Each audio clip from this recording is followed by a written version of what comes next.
Hello everyone. The fight for the freedom is not over yet. Well, it is absolutely true that most of the freedom fighters were men and they were very fearless as they were crazy about the freedom of the state of Go. But women back in those days were very bold and courageous, which is very shocking as we all know that back in those days women were restricted at home in most of the time, but few of them chose to come out and face the freedom struggle and help.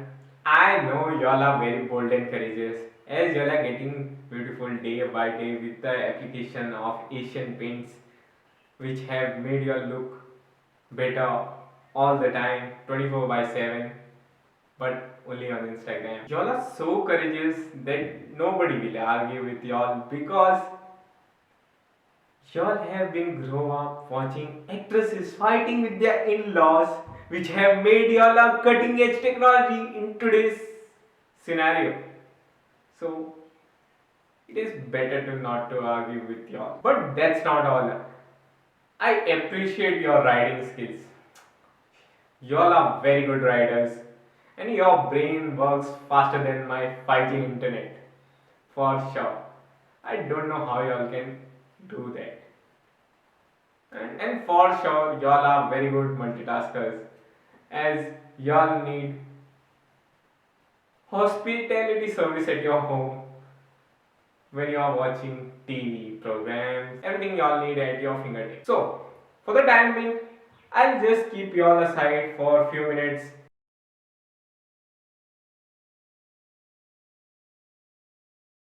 because the older generation had something very special. They fought for the freedom of Goa and contributed to the independence that we are enjoying today. So, let's know few of them very closely and understand how the scenarios were and how they faced it. So, let's start without misusing the time.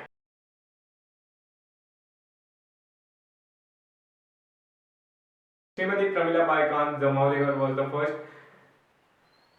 women freedom fighter when it comes to the context of civil liberties movement. Srimati Pramila Bai Khan Zamoligar was the first recognized women freedom fighter when it comes in context of civil liberties movement. She participated in numerous programs established by the Goa Seva Sangh in 1945, such as attending meeting, flag raising events, and group spinning at her home. She encouraged many courageous girls and bold women to take part in the freedom struggle for their civil rights by the actions of Goa National Congress, Goa Seva Sangh, Women Tarun Sangh, and other revolutionary organizations. These women carried out non-violent actions such as satyagrahas, raising of the Indian tricolor, and handing out of awareness pamphlets.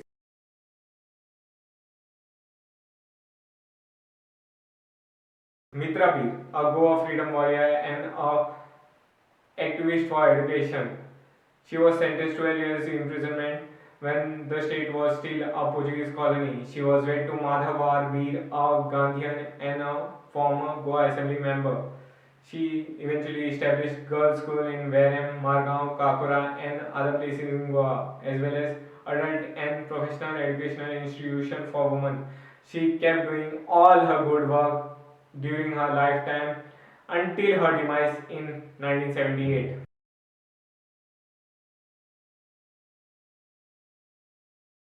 Libya loved this suicide. While Goa was still fighting for its freedom in 1955 and was completely cut off from the rest of the world, Antonio de Oliveira Salazar, a ruthless Portuguese dictator, restricted all forms of civil rights. Newspapers were not allowed, satyagrahas were not allowed, meetings were not allowed.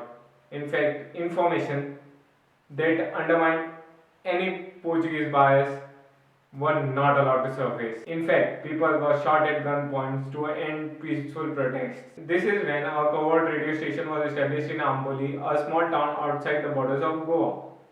The station aimed at providing accurate information about the state's struggle for the freedom and encourage the people and boost their morale. During the Goa freedom movement, Livia Lover ran a public broadcast called Voice for Freedom for her English broadcast, Voz de Liberdade for her Portuguese broadcast, and Goche Sadhanicha Avaz for her Konkani broadcast. According to her, the broadcasts have to spread information as well as boost public spirit by highlighting the support which the Goa freedom movement was getting from other regions of India and the rest of the world. Libya is said to have made a repeated announcement of the ultimatum to the last Governor General of Portuguese, leave Goa or liberation forces will invade the region after every 10 minutes during her program.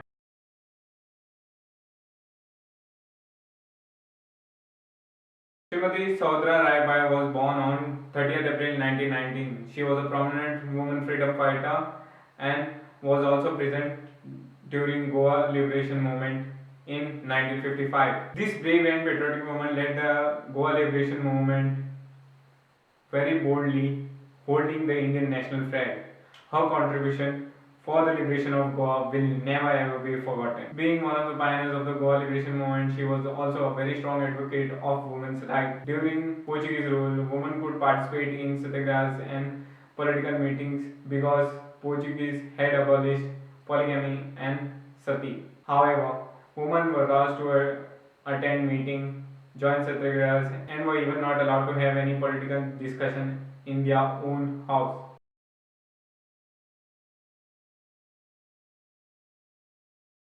Shanta Hede Desai, a nurse by profession, was an active underground activist who promoted the freedom struggle. She would cross the borders of Goa to attend a meeting in Belgaum and inform the people on the other side of the border about the arrest in Goa. This committed freedom fighter was detained, violently abused by the Portuguese police to know the people involved in the independence struggle, and she also received 12 years imprisonment.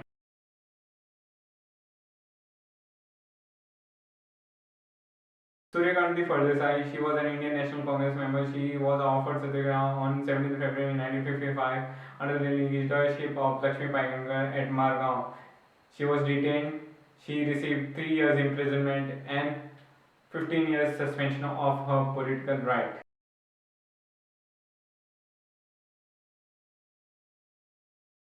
Berta de Menezes Braganza. Berta was the daughter of Luis de Menezes Braganza and sister of Dr. Beatriz Menezes Braganza. As a prominent participant in the struggle, Berta spoke out in public in spite her restriction on civil rights. She also stood by her uncle Dr. T.V. Khanna during speeches and march protests in South Goa. In 1958, Berta also established a fortnightly in Bombay called Free Goa, and she also traveled all around India demanding military action to free Goa. She also served as the leader of Indian National Congress Goa branch. She and Khanna were restricted from speaking at a conference which was scheduled on 30th June 1945. She fought the cops bravely, but both of them were forced into car and were left on the roadside at Chandur.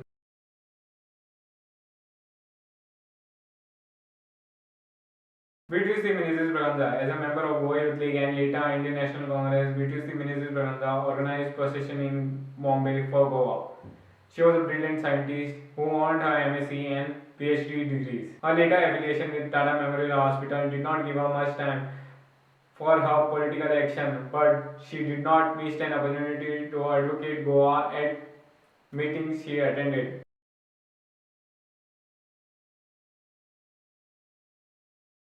Sharda Padmakar Savekar was detained by Casimiro Montero, a fierce police officer, at the age of 16 on charges of killing one of the members of her village of Savai Varam. Her father and her all three brothers were also detained and was subjected to the ongoing abuse. Before being brought to the military court, she had already spent 2 years in jail. There she exposed Montero's brutality by showing the judge the wound she had received in the prison. She had lost her teeth due to Montero's beating, but she refused to give up on his warning of "you'll rot in prison for 14 years," for which she said she was ready for it. She took a brave role and upheld her innocence without ever turning on any of her group. However, in an ironic or strange twist, when release orders were sent on the names of Sharad Shirvaikar, the Portuguese confused the name and left her instead.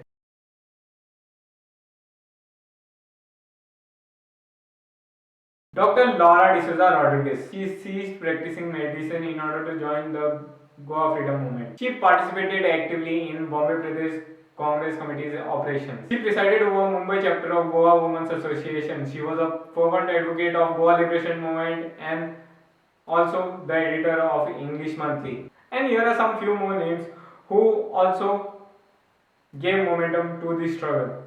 Maria Jogina Kalista Araujo, Srimati Devkar, Kishoribai Harmalkar, Rajini Nayak, and Lakshmibai Pagankar, and many more. Well, these were the women who were directly involved in the struggle, but there are few people who were not directly involved, but they also made their contribution by providing food to the clandestine freedom fighters and by supplying weapons and ammunition when it was needed. So, we will never ever forget their contribution for the sacrifices they have made and compromises they have made in their life for the freedom which we are enjoying today. Now I'll come back to you.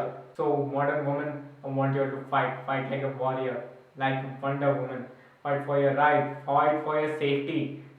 Don't just wait for a guy to come when your purse gets lost, as he will fight. Man will be man. Just kidding. Keep flipping that hair with a smile on your face and making our life a fulfilling on this planet. So have a happy, very happy Navratri, everyone. See you soon. Subscribe, subscribe, subscribe, subscribe.